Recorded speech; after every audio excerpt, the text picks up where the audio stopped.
उनकी राजनीतिक महत्वाकांक्षाओं से वो सरकारें और पार्टियां उनको दबा देती हैं, समाज कमजोर हो जाता है, इसलिए पूरी नहीं होती हैं।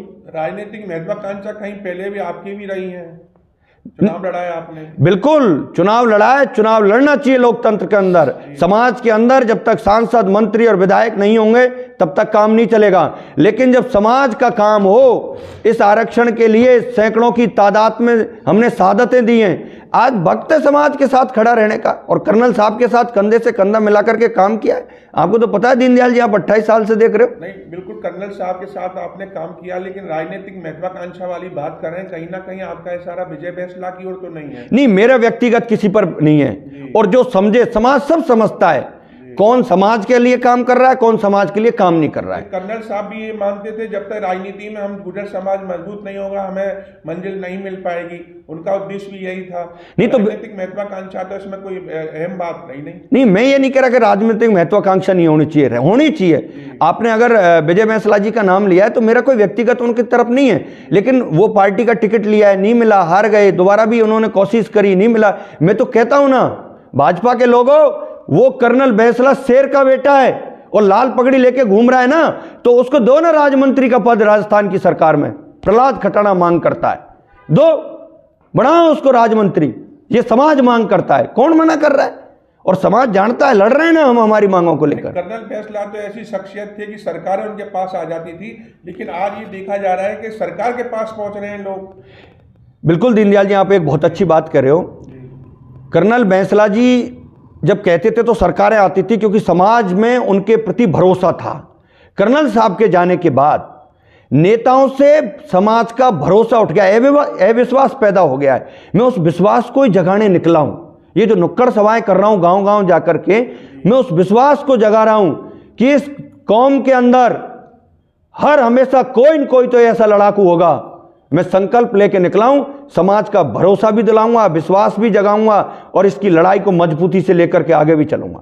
नहीं, आपने मैं जन्मा अभी उनियारा में नरेश मीना ने हाथ में लिया कानून, उसी तरह से अपन संविधान, हम संविधान का सम्मान करते हैं, लोकतंत्र का सम्मान करते हैं, प्रशासन का बहुत आदर करते हैं, लेकिन सवाल अगर मानवता की या व्यक्ति की जीविका से हो, सरकार ये सुनिश्चित करे कि पहले तो या तो इन लोगों को बसाते नहीं वहां पर, उनको घर नहीं देते, लाइट नहीं देते, पानी नहीं देते, सड़क नहीं बनवाते, आधार कार्ड नहीं बनवाते, सरपंच नहीं बनाते, वोट मत लेते आप भाई, वोट मत लेते आप। लोकतंत्र के सब कामों के लिए तो आप उनको यूज ले रहे हो, लेकिन जब उनकी आजीविका पर अगर प्रहार हो तो फिर इसका क्या रास्ता निकलेगा?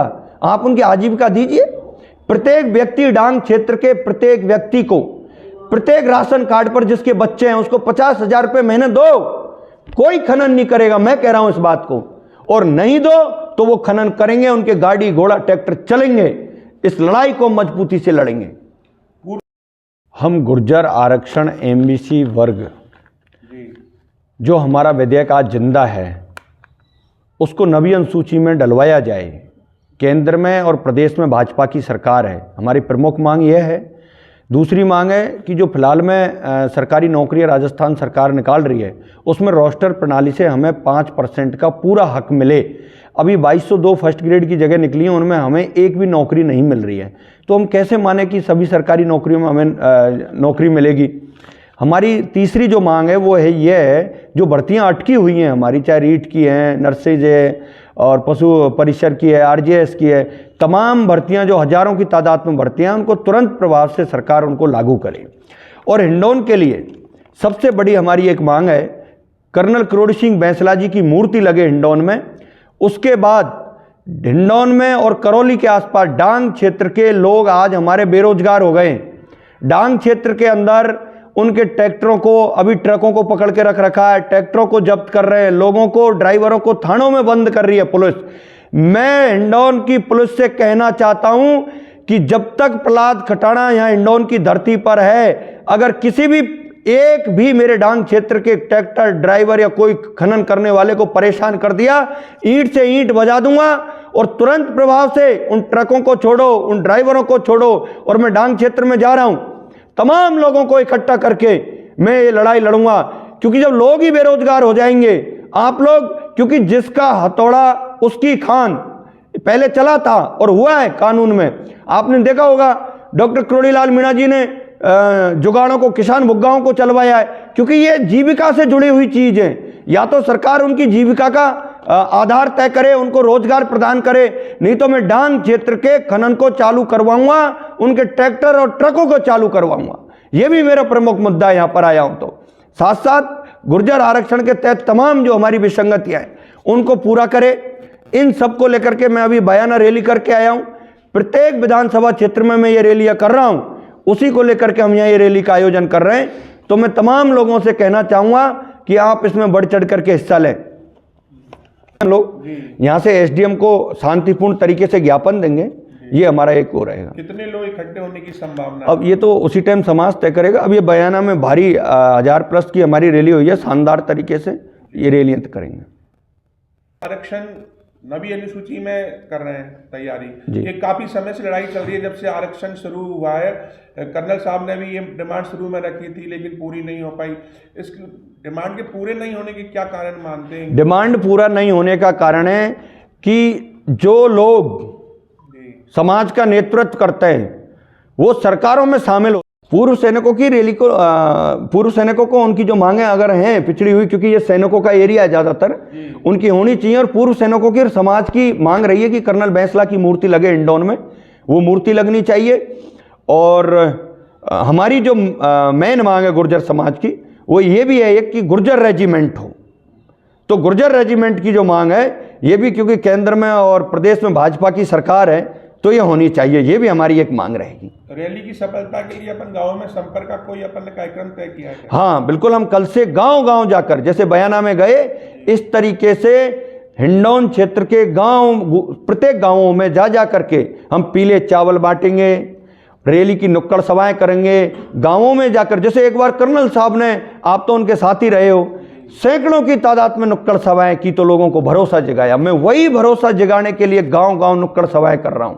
मैं दोबारा से लोगों को जगाऊंगा और फिर 16 तारीख को शांतिपूर्ण तरीके से एसडीएम को हम ज्ञापन देंगे हमारी मांगों को लेकर के, क्योंकि गुर्जर आरक्षण एमबीसी वर्ग के तहत कमियां चल रही हैं। साहब आप बताओ तो सही, कोई आरक्षण की नवी अनुसूची की बात नहीं कर रहा है।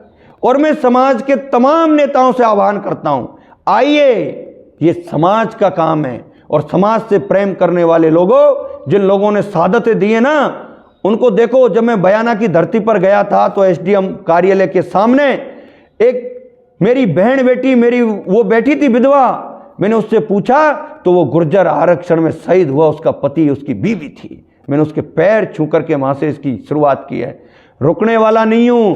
मैं कहना चाहता हूं समाज के युवाओं से, प्रत्येक व्यक्ति से, ये लड़ाई है और समय पर जागना हमें बहुत जरूरी है। जब समय निकल जाएगा, सरकारी नौकरियां निकल जाएंगी, सरकार ने कैलेंडर जारी कर दिया है और सुप्रीम कोर्ट ने एक लेटर जारी किया है कि जो भर्ती जब होगी उसी नोटिफिकेशन पर अगर आपको उसका लाभ मिल रहा है तो ही मिलेगा, भर्ती होने के बाद नहीं मिलेगा।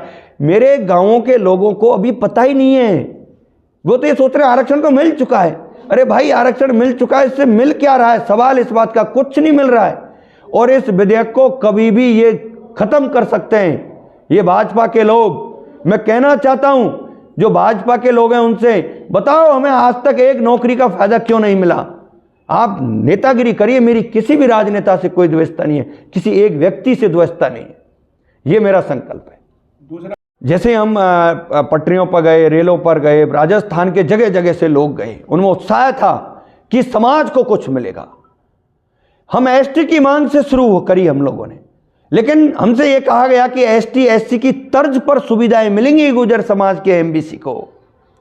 इसलिए मुकदमे खाए इस वीर कौम ने, उन लड़कों ने। उन मुकदमों को भी हर बार ये समझौता करके यही नेता चुप हो जाते हैं बाद में।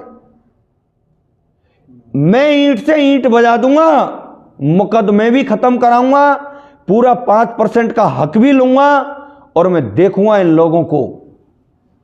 गुर्जर आरक्षण एमबीसी वर्ग में इस विधेयक को नवी अनुसूची में डाले सरकार, क्योंकि केंद्र में और प्रदेश में भाजपा की सरकार है। हमारी दूसरी मांग है कि राजस्थान में जो सरकारी भर्तियां निकल रही हैं उनमें रोस्टर प्रणाली के तहत 5% का पूरा हक दिया जाए, क्योंकि अभी फर्स्ट ग्रेड की 2202 जगह निकली, उनमें एक भी नौकरी गुर्जरों को नहीं मिल रही है।